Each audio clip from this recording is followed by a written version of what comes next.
Welcome to the That Don't Fit podcast, a podcast where we're dedicated to talking about life and life's real issues that cross racial and generational lines. My name is Jared Torrance, and I'm here with my co-host, Andy Farmer. We're friends, we're pastors, we're wanting to help people talk and process life in a crazy world. Welcome to the conversation. Good to be back. Yes. Yeah. We've been talking about some serious stuff in the first number of episodes we've done, so we thought we'd like to change up a little bit and talk about some stuff that would be a little lighter, and also give you a chance to get to know us. We've been talking through how do we get folks get to know us rather than just talking about ourselves, and so the idea came up is we talk about music, Yeah. and let you get to know a little bit about us through the music we've listened to and the things that have influenced us. So that's kind of where we're going with this. Yeah, that's great. Yeah, we both love music quite a bit. Both of us are musicians. We grew up listening to music, playing music, loving music. Do you write music? No. Okay. Writing music is a part of my life as well. And so it's going through these albums is one way to really get into who we are, what influences us, what has shaped us. And I'm actually pretty excited to jump into some of these things of spanning across generational lines of influential music. Yeah. Should be good. And you notice he used the word album, if you're not familiar with that concept. An album used to be something that people would put out. Like, it's a set of songs. It was often put down on this thing called a record, and you'd actually put it into your phonograph. And you would play the record, and then they developed other means of playing. But the idea behind an album is it's an artist who has something they want to say in multiple songs. Yes. Yeah. And it's an expression of thoughts. And so the reason I think it's important for us is because we grew up sort of on albums. Mm-hmm. You know, we didn't just sort of like playlist it. We just albums sort of they drop at times in your life. Right. That affect you, and so you anticipate them. And I mean, albums are coming out now, but the idea that this band or this artist is releasing an album, we know ahead of time it's coming. We're waiting for it. What's going to be on it? Yes. Yeah. And then how we do with that, and what does the artist say? So it's a conversation. An album's a conversation between an artist and a listener about what the artist wants to talk about. So we thought that'd be great because that's what affected us as albums, and so that's why we're using an album approach to this, not just what are songs. Yes, exactly. So, yep. And also something that is specific to this is albums that have a shaping influence. So we're not even necessarily talking about our all-time favorite artists or our all-time favorite albums, which actually made it harder to narrow down. It's just like, okay, what can I trace in my life that has been shaped, specifically influenced by this album? So what do you let's talk about it. So some things as we go through, what we decided to do is let's just choose 8. You choose more, but I'm going to limit you to 8 because I could go more too, but then we'd be doing this for weeks. Yes. But we chose 8 albums that were influential in our lives. And we're going to talk about them. We're talking about them in groups. So today we'll actually do maybe about 4 of them, and then we'll probably take 2 or 3 podcasts to do this as a way for you to get to know us better and for us to just enjoy talking about music and learning. When we first got together, I remember driving down to Winston-Salem, just talking about music pretty much the whole way back and forth and just listening to stuff, and so it's always been part of our relationship. And so we picked these lists. And what you'll notice if you're a music person is several things about the list. Number one, there are no common artists or albums on this list. We are totally different worlds on that. The other thing you'll notice, and I don't know if I should be ashamed of this or not, but there is nothing from the 80s or 90s not on these lists. So it's basically 60s, 70s, and then 2000 and after. Yes. Part of that's our age difference, right? Yep. And also part of what shaped us. And so, for example, for me, my list doesn't contain anything, I don't think. Maybe there's I think it's 79 is the last one. my musical experience was shaped up to that point. But then something happened. I became a Christian at that point. And it wrecked my own understanding of how music functions in my life. And so when I talk about shaping influences from 1980 on, I had already been shaped. Yeah. So being a non-Christian, growing up listening to stuff, and then having your life rearranged from the inside out by Christ changes the way you approach music. So there were years where I was like, I don't trust anything I'm listening to. I don't trust myself listening to music. Yeah. And, there was a lot of Keith Green and other people that you're trying to kind of learn how to listen to. Had to learn how to listen to Christian music. So there's no Christian music in my list at all. Yeah. And most of my list is going to be folks, be albums or bands that would be fairly prominent. Most people would know them, at least know them by name, because that's what shaped me growing up in sort of the classic rock era. Where yours is going to be much more diverse. Yes. A lot more different influences. Yeah. All over the place. So it's interesting. And also, I think the way we're going to approach mine is going to be chronological. Okay. Because it is how this shaped me at certain points in my life. Got it. And for you, you're just going to drop in and sort of choose things that whatever reasons you want. Yes. It's fantastic. So that's a little bit of an overview. So we're going to start with me. Yep. And with the first album from me. And it's an album by a band called Three Dog Night. And again, there'll be people who are maybe listening to this who are my age who will know this band. Yes. They were really popular in the late 60s, early 70s. About 3 years, they were probably the top pop band in the world. And you're familiar with them. You know them well. And Well, here's what happened. So I was actually listening to it as I was doing some morning stuff, getting ready. And then that One Is the Loneliest Number song came on. And I was like, what in the world? The people who made this had a name? Yeah, it actually isn't just a jingle. Right. It actually was a song. Yeah, they do get brought in, that kind of stuff. But it's an interesting. If you aren't familiar with them, probably the best analogy I could bring would be something like a Maroon 5 or Coldplay. Is now. Is now. Oh, wow. Okay. But in terms of popularity, they were that big.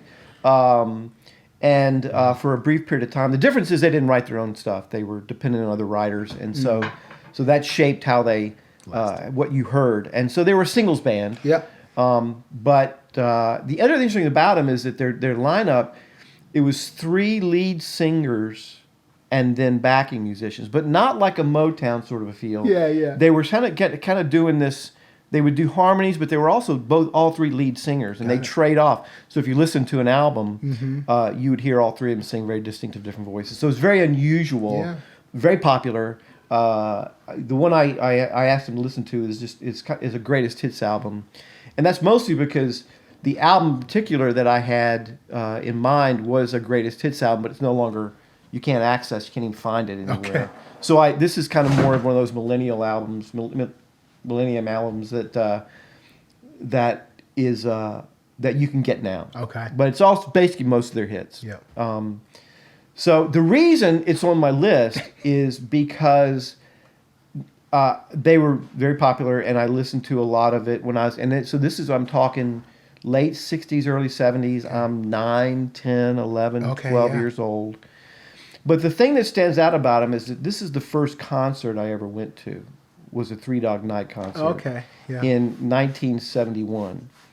And the interesting thing about it is that it was a big show. It was a show in Atlanta Fulton County Stadium.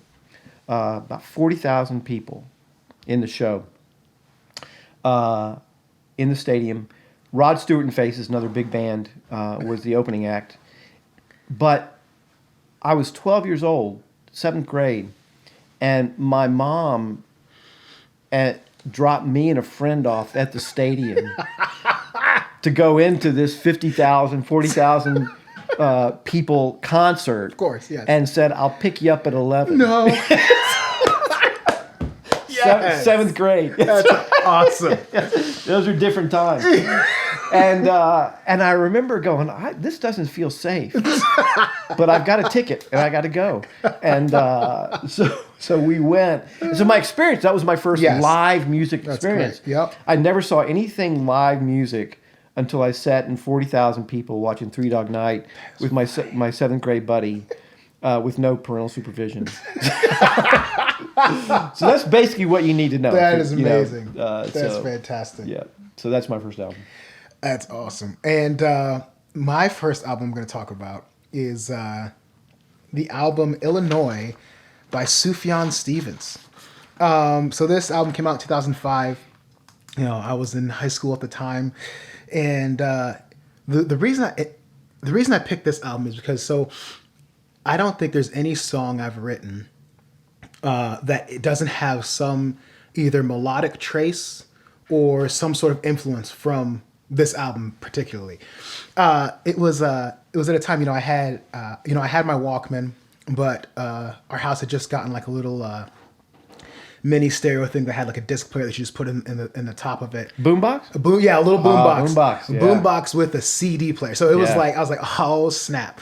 And so, in the morning, in the mornings I would wake up each day. So this is part of my morning routine. I'm getting breakfast ready, different things like that. And I'd put in this Illinois album, and it starts off with this beautiful melodic piano sound, and it just kind of set the tone for the day. Mm-hmm. And what I didn't realize is I was getting so influenced by his Sufjan's melodic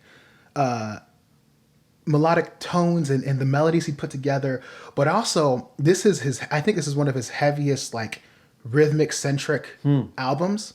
And so he's doing different kind of cadences with his voice, and everything else is kind of dancing around his cadence. And so to me, like this is also one of the first albums that I like am discovering on my own. So I had a buddy introduce me to Sufjan Stevens a while back. It's actually a funny story how I got introduced to him. We were at a Christian music festival, and this dude was like, so this would have been in like maybe the year 2002, 2001. So before hipsters were a thing. So you were old. How old were you? I would have been like 12 or something like that. Mm-hmm. 10, 12. Mm-hmm. So it was probably 2003. Yeah. I got introduced to Sufjan.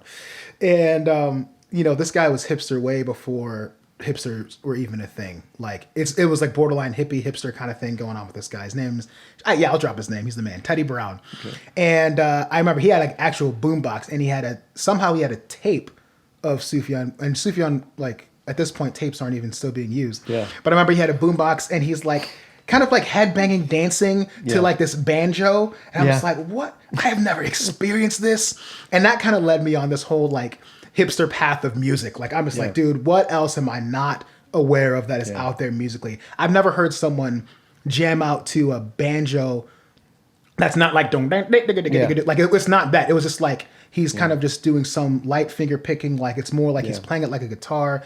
He's doing most of the instrumentation himself too, right? Mm-hmm, yes, yeah. And so that led me on the Sufjan path, which led me to this album, which is one of my favorites of his. Mm-hmm. And all of the songs on here have so many crazy sections. Like there's a section where there's a horn section doing something, and then all of a sudden these beautiful strings come in, and it's like each song is like 3 songs in one, for better or for worse. Like sometimes I'm like, why is this song? I'm looking at a song right now. Like there's no reason for the song Chicago to be 6 minutes and 5 seconds. Yeah.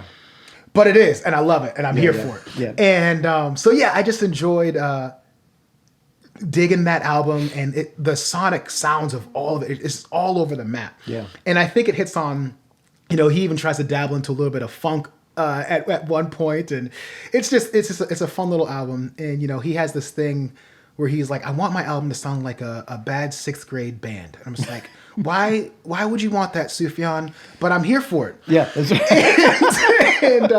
and one more comment on this is this was when he was still on his endeavor of he wanted to travel to all 50 states and write an album about each state. Yeah. I think he made it to 3 of them, and then he realized I'm not doing this. Yeah. But at the time I'm like, okay, here's Illinois, this is going to be great, and I can't wait till he does the Ohio album, because that's where it never happened, which makes sense. We don't need like the Midwest. It's like just cornfields. I hate to say, you do one album, it kind of covers. Illinois covered most of the Midwest. That's right. So that's my first album, my Chicago or Illinois by Sufjan Stevens.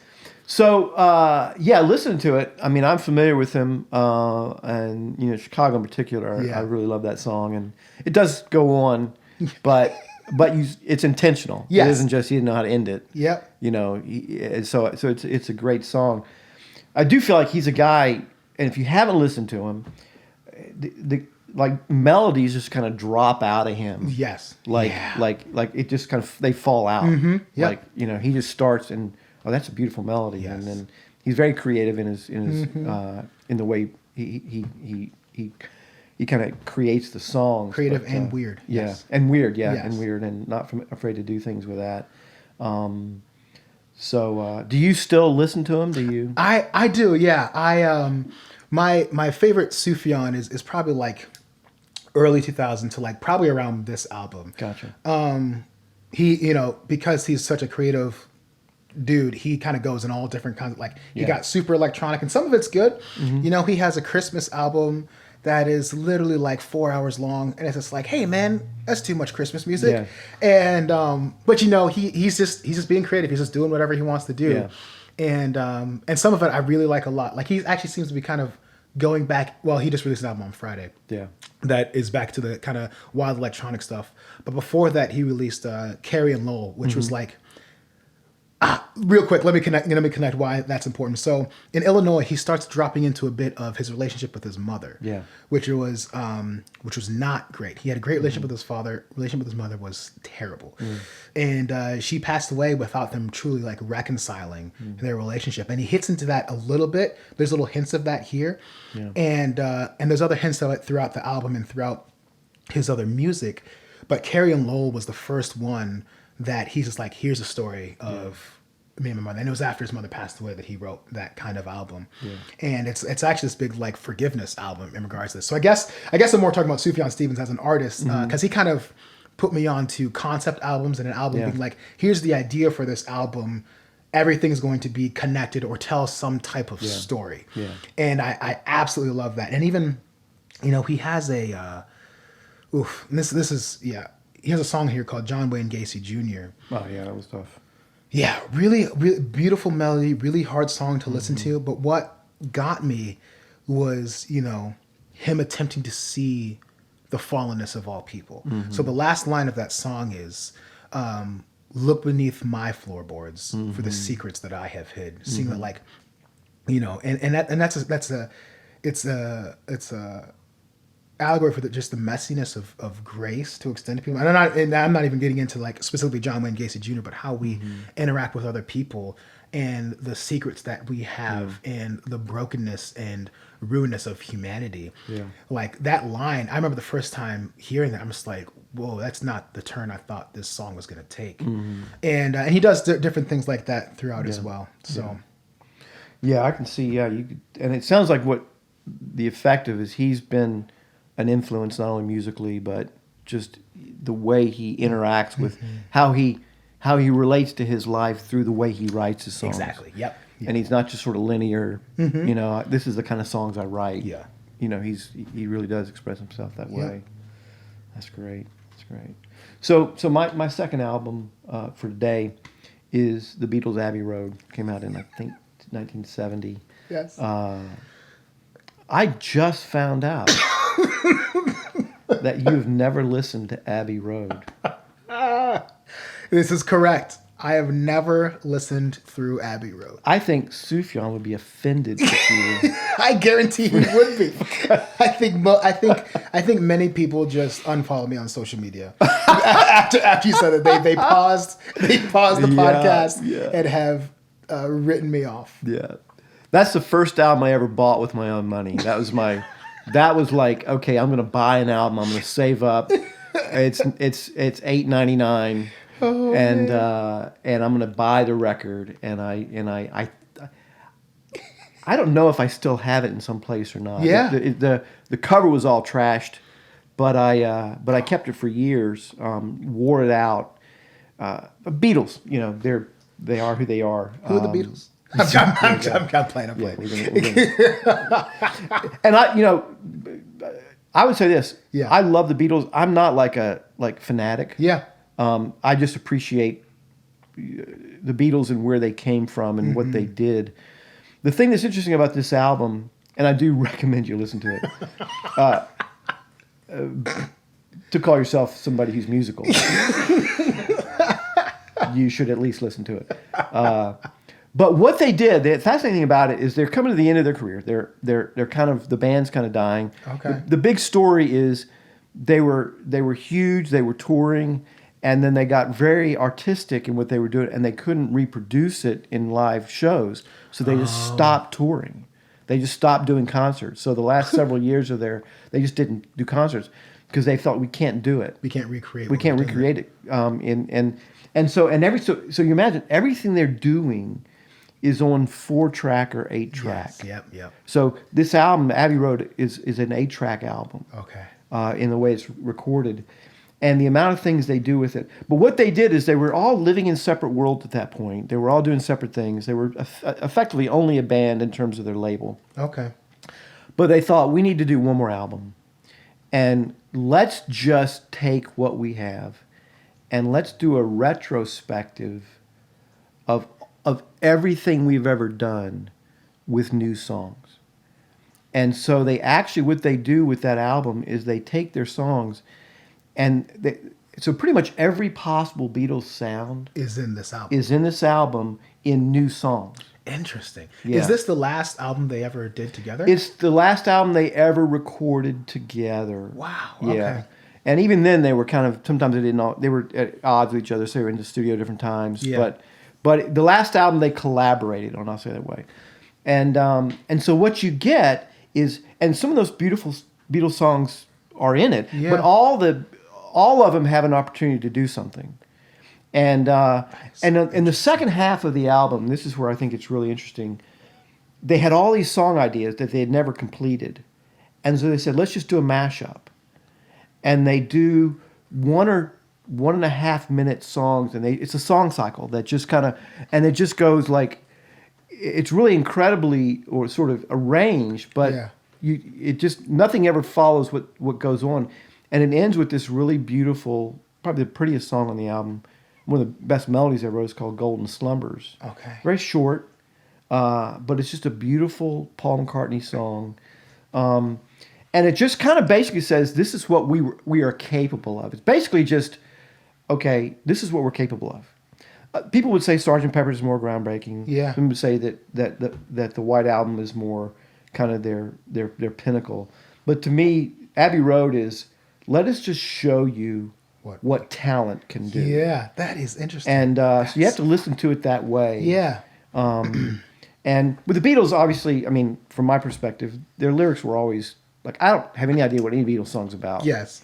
Not because they're mystical, because I just don't think they wrote good lyrics. But, they weren't that deep. They're not really as deep as people think they are. But I think the whole package is just go, and you listen to it and you think, yeah, I can find pretty much any sound snippet on this album that I've heard in the last 30 or 40 years. Interesting. And artists will tell you, they go back, I start with Abbey Road, and I pull from that. So that's, to me, that's how I lived. I lived with big earphones. Yeah. Like laying on my bed, letting those songs just soak into my brain. That is so great. Without any idea of what they were about.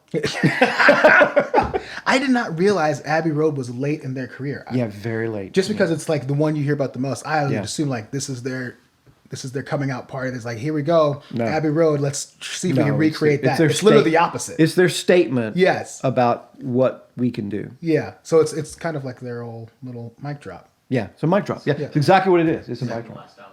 Second to last album. Chronologically. 1969, second to last album. Let It Be was their last album. Yeah, but Let It Be is interesting because they basically parceled that together with some recording sessions. Oh, okay. So this is the last album they put together as an album. As the Beatles. So, yeah. That's wild. So, so it's a great album. So, man. All right. That's fantastic. I guess I got to listen to Abbey Road, guys. Yeah, listen to Abbey Road. Yeah. And join the 20th and 21st century. Join anyone who's ever played an instrument. Yeah, with the rest of the world. So. All right, man. So my next album, I'm fired up about this one. It is The Narrative by an artist who goes by the name of Baraka. And I'm not assuming people have heard this man. I'm actually assuming they have not, which is a crime. Sho Baraka is a hip hop artist. He is a poet. He is an activist. He is a Christian. He is a lyricist. He is a content director. He's just a professor. He taught his first college course this past year on. Actually, I don't want to mislabel the class name, but when I read it, I was like, man, I want to take that class. I can look that up. Maybe we can throw that in an edit at the end of the episode.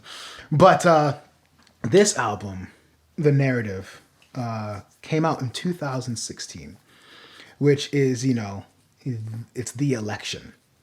And so 2016 for a lot of America was a collective racial identity development moment. So it's where we all I'm saying we as in the Black community kind of realize okay, we're wrestling and processing things differently here. We're feeling a lot of things I'm not entirely sure what to do with. Mm-hmm.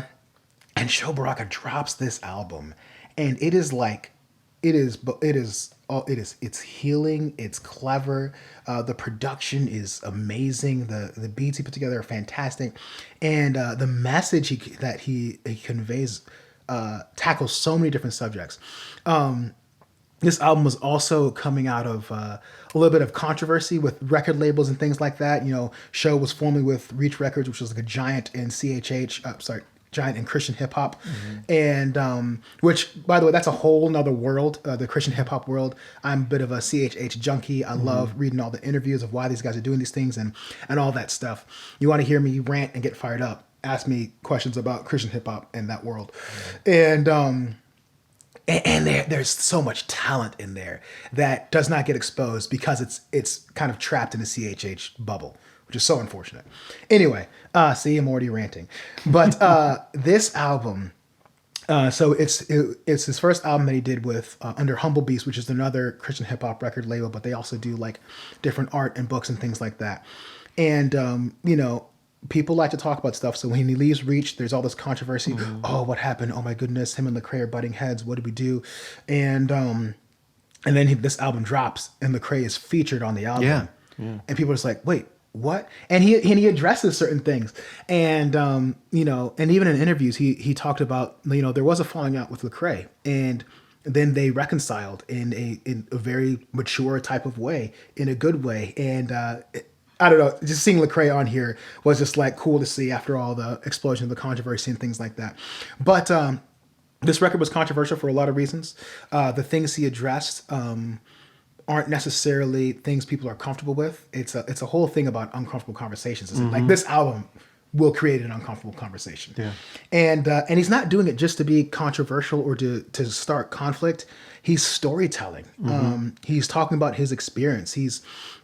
He's willing to talk about his own flaws. He's willing to talk about the flaws that he's experienced. He's willing to get into dicey, hard, complicated issues. And he does so poetically and so brilliantly that you are getting educated as you listen to the album.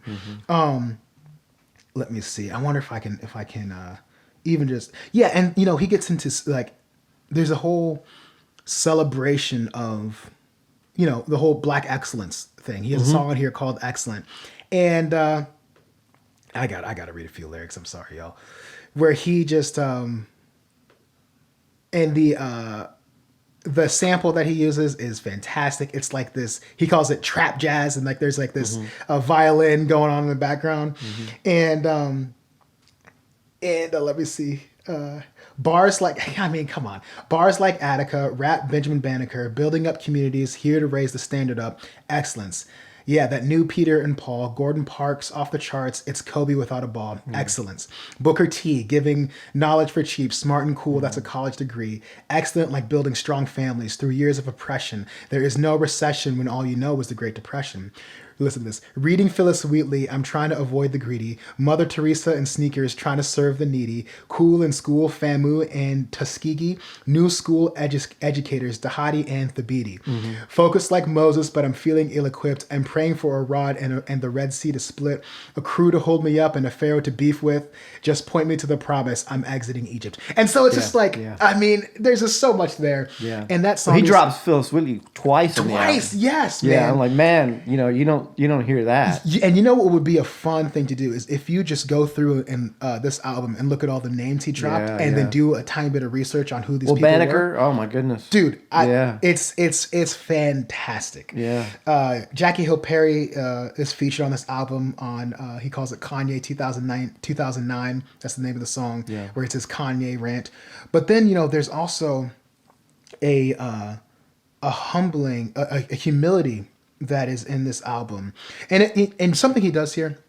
So I think being Black, reformed, and different kind of things, you just have to wrestle with certain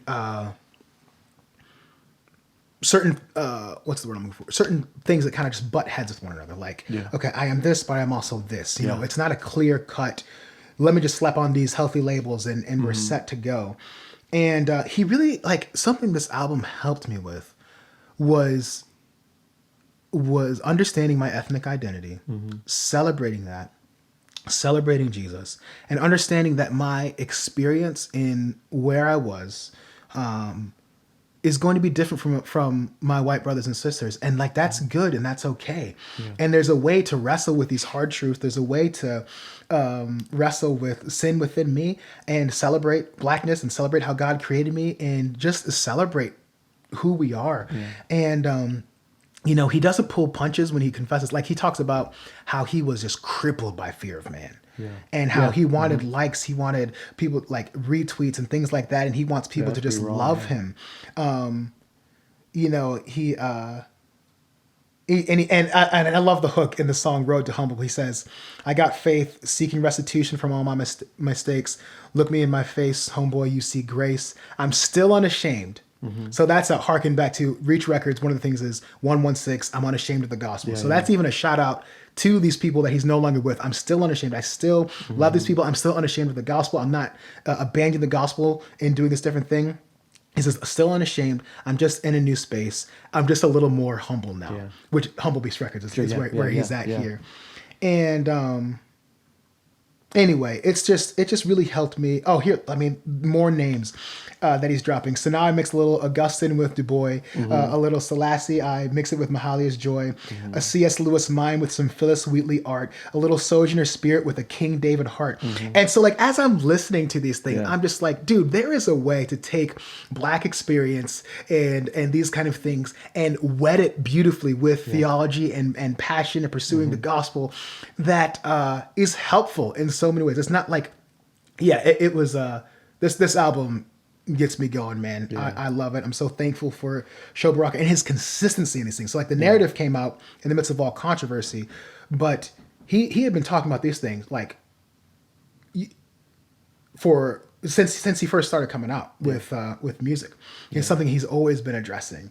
And he does a very holistic approach to tackling these kind of issues. And he has been consistent and he celebrates the church. He hates it when people start bashing the church. He's just like, what? Like, these people bashing the church, he's like, they're not in community groups. They're not in fellowship with believers. And I was like, okay, this dude's covering all kinds of things. And so I appreciate Sho Baraka. Please listen to this album. It's called The Narrative. It is 1 hour and 5 minutes long. I don't know if you do commutes, whatever. Listen to this album. Read through the lyrics. You're not going to pick up on every little nuance and clever thing he does because there's too many of them. Well, that's one of the things, and we'll probably have time in this conversation. But for folks who have not listened to a lot of hip hop, and are trying to engage it, I know for me, I have a challenge because I'm not an auditory learner. Like if you on my albums, the album I give you, I have no idea what most of them are talking about. Not because they're complicated, because I didn't pay attention. I'm looking, okay, where's the guitar? And so how I listen, so listening to rap, to listen to hip hop for me is an exercise in concentration, because and to get the words. But one of the things I appreciate about this, and I think, if you haven't listened to it, and you're in my age and you're my sort of world, one of the things he does really well is he has these songs dated, and when he Yes. does the songs, he is pulling those sounds, when he does, let's see, I looked at a couple of them, Forward 1619. That's obviously, that's a beautiful start. That's a beautiful start of the thing. But he does Love. Is it Love 1959? Where we at? Yeah, Love 1959. Yeah. But Soul 1971. Yes. I mean, I feel like I'm listening. I'm listening to Curtis Mayfield. I'm listening Right. That's a beautiful like drop in to what's going on, Yeah. those kind of things. The one he's got that's in the late 70s, I'm like, that's George Benson. He's got George Benson guitar roped in there. So I love that. I love that he's actually dropping in and he's using the whole production Yes. for that song. It makes it very effective. But if I'm talking to folks who are, how do I get engaged with this? It is you're listening for the point of view and what he's trying to say and all. And you're not going to catch all the words Yeah. unless you're looking at the lyrics. I went back and I just started reading lyrics, which is very helpful. And the lyrics hold up. You feel like if I read these as lyrics, the content is not only clear, it's consistent. Yes. And there's a beautiful balance in it of commentary, but personal critique. Yes. And you That's never the get a thing. sense Right. that he's self-righteous. Exactly. That's the thing. And I think that's one of the biggest things I learned from this album is like he's pointing at flaws in himself. Yeah. He is recognizing there is some hypocrisy in how he's going. Yeah. Let me finish by doing this. Let me read these lyrics from I'm going to finish someone too, so. Yes. Okay, good. Well, Okay. finish my section. Okay. Well, do you want to close it off on this? No. I just I'm gonna let you close off. I'm gonna say what I say, then Yes. you close Okay. off, Yes. and you end us because we're gonna go over time if we don't. Yeah, I think we're already over time. Yes, Okay, let's do good. it. Okay. So let me just quick story. Was listening yesterday. Two songs back to back. They're. I'm looking at my notes here. Words and Fathers back to back. Words is about he's got an autistic child. Yeah. And he's just talking about what it means to parent. So if you have a child with a disability, listen to that song. Yeah. It will minister to your soul. And then Fathers is just about being a father. He's speaking to a son. He's speaking to a daughter. And it's very relevant. Yeah. I mean, like, okay, where were you when I was raising kids? And I just think really just right on for fathers, no matter where you're at. So if you're a father, listen to that song. Yes. It will inspire you. But I was driving I was going to a Planned Parenthood to pray yesterday, and I was listening to those two songs, and basically my drive was about the same amount of time as listening to both of those songs. Yeah. And I felt I got there and I had such compassion walking up to pray for the people who were there, people who worked there, people who were going there. To pray, to intercede, Lord, please stop this. But I think the ministry of the Lord for me in that was to give me those two songs, to let me know God's love for children, God's love for parenting, and to go and pray and stand there and seek to minister with compassion and not just with concern about the social issue. Yeah. And so I thank God for that, for the way that album hit me yesterday. So I'm going to turn it back over to you, but that's how it affected me. And then even getting into the self-critique, this is verse 1 of Maybe Both, 1865. It says, I'm looking for a happy ending. I said, we never had happy beginnings. I'm on my knees, I'm praying, I'm on my knees. But now I'm an easy target for them to attack me. Liberals and intellectuals justifying my anger. But when the cameras aren't there, They ain't nowhere near. Oh, so eloquent. Watch them pontificate. But when the smoke clears, the blogs rebuild real estate. You sitting in your academic tower, tweeting around the hour while the poor fights the power. Oh, stop it, you and your nonprofit, with a heart full of promise based on bad economics. Put your ballot in the air, pull out a lighter, then burn it. We just give away votes, make them Democrats earn it. Politicians don't care because they don't see a need. They won't care till we bleed on the same concrete. We burning down the neighborhoods where we live at. If we don't own it, well, let's do something to change that. It didn't change Watts. It ain't doing much now. Watch the philosophers argue while Rome burns down. He just took out everybody. Like everyone, like he's just... In 2016, not 2020. Yeah. Yes, exactly. Yeah, this was 2016. And it's like the more time passes with this album, the more true these words here. Listen, I have to do this. Verse 2, I hear disturbing things come from so-called Christians, quick to justify your man's death because of a criminal record or how a man dressed. Thugs, I guess, only perfect people get grace. If that was the Lord's way, there'll be no one in the faith. True flaw, America kills and hides behind the law. They purchase this land with violence, but never count the cost. And he just kind of goes on in that way. Just really, really well spoken, really well thought out verses that just address everything. Yeah. So Good. Well, that's a keeper, man. that's good. So we'll be talking about music later on, but I could do a whole nother episode on this album, but we got other ones to cover. Yeah, we do. Okay. Good. Well, we'll catch you up next time. Yes, perfect. Bye-bye.